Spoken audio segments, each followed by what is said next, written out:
Mumet geden.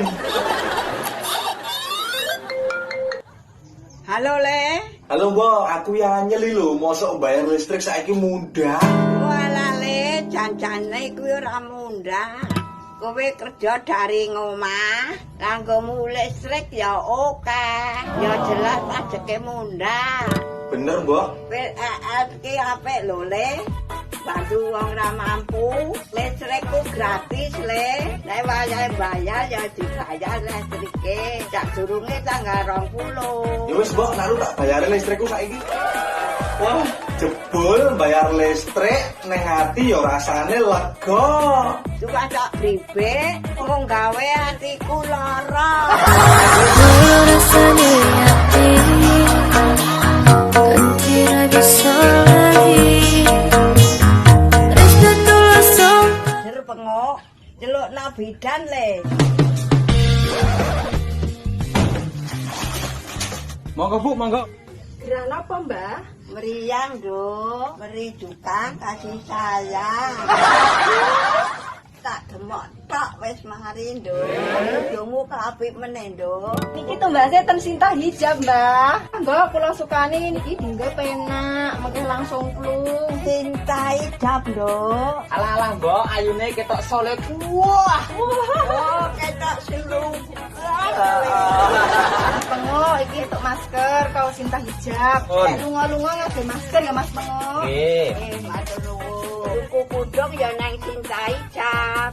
Wis dadi tembung, ora dadi ijab.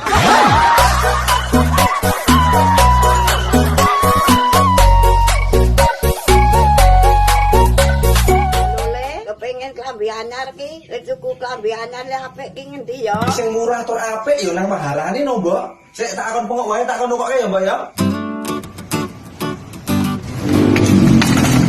Maharani. Tumbas. Alah yo nglintange oke. Wah iki apik. Masuk. Saya nom.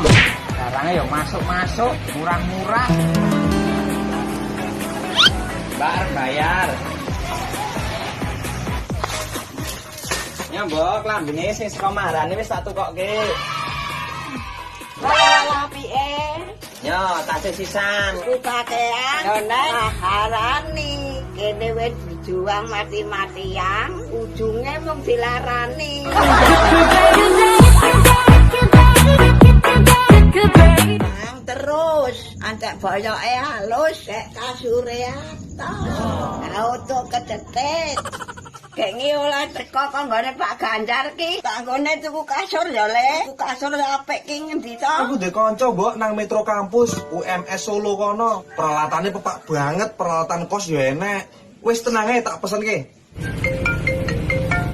Halo, dengan Metro Kampus. Halo Mas, Mau pesen kasur buat si Mbok, diantar ke Klaten bisa ya? barang siap dikirim Bosku. Kok kasure keng Metro Kampus? Halo Le, kasure wis teko. Aku kari bubuk cantik, mimpi indah. Ini si Mbok ngeloni apa ini? Guling. Waduh Mbok, aku ya guling.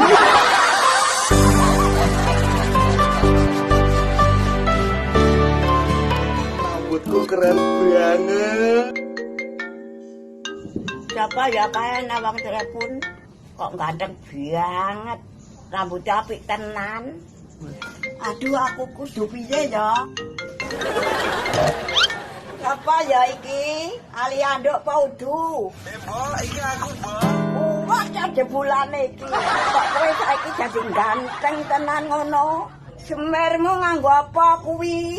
Ya jelas apik kan nganggo Miranda, Mbok. Aku pengen Le. Mbok nak si Mbok pengen Miranda warnane pirang-pirang, kari milih warna apa? Aku kepengen nganggo pink. Aku mesti ayu banget. Kaya artis Korea. Miranda pancen paling hit. Aku wis kadung cinta, malah digawe sakit. Kowe ngerti rasa atiku iki tatan urip sesandingan. Titip kayak nomen tole.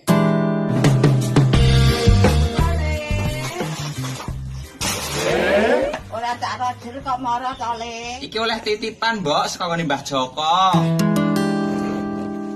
Pak Joko kaya isih apa le tak senengi ya. Pak Bil Buyuti.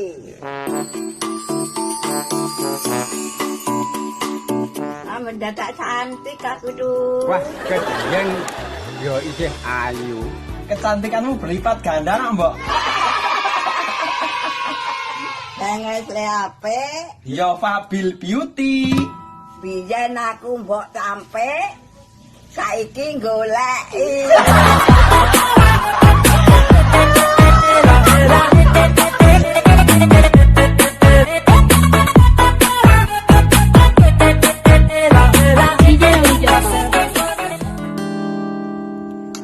Dan kita le murane maneh ya mbok pedati ra. Jenenge burung hantu, Pak, ya ora ketok. Ini lho, Pak. Aku iki tresno dheke, tapi dheke malah tresno liyane. Mbok ya sing selo. Garangan kok ringkih. Siap, Mbok, meluncur.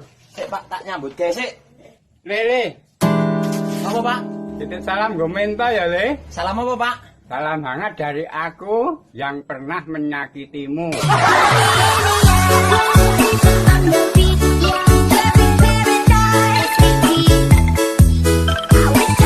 Karungan ngono kuwi ya ketok ampuh, nok, Pak. Nah, iya no, Le. Jabane ampuh, ning jerone rapuh. Lah kowe piye, Le? Alah, aku gur kaya Kediri, Pak. Apa kuwi? Kelamaan sendiri. Gur padha wae karo Tuban kuwi. Tuban kuwi apa, Pak? Tiwas berkorban, jebule kekancan. Iki keadaanmu piye, Pak? Walah, nah aku ya tepacitan, Le. Pancet kelingan mantan.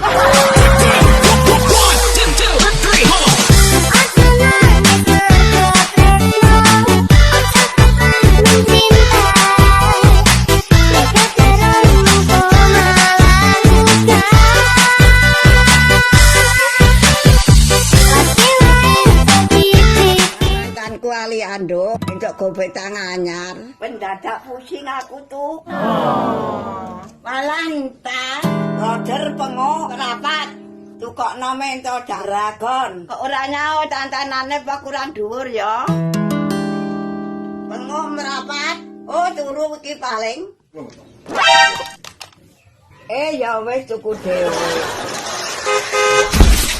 Waduh, jengkelit. Yo, jikukno mento Dragon. Duwite nang bagasi. Oh, nggih, Mbak.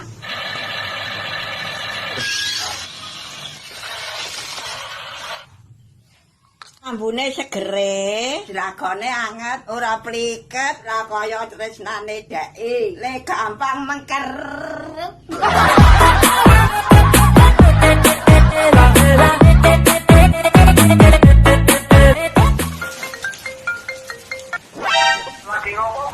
Lagi nata duit, Le. Mau duwite tak semproti. Ndak kena virus. Waduh, Mbok, aja disemproti. Engko duwite teles, rusak. Jare Bank Indonesia, duit kuwi simbol negara. Pokoke iso ana corona, duwite disimpen. Zaman saiki ki non tunai, transferan. Tak kepesane nganggo duit cash. Nek kepeksane nganggo duit cash, yo manut karo Bank Indonesia, Mbok. Nganggo masker, aja cerak-cerak karo wong liya. Bayare nganggo duit pas wae ben ora oleh jujul. Nek oleh jujul, duitnya dikarantina, dilebokke dompet ya, Mbok. Terus aja lali cuci tangan. Nanak THR piye? THR ya cocoke ditransfer ben ra kena virus. Duit GR digawe baper, jebule eweke mung modus.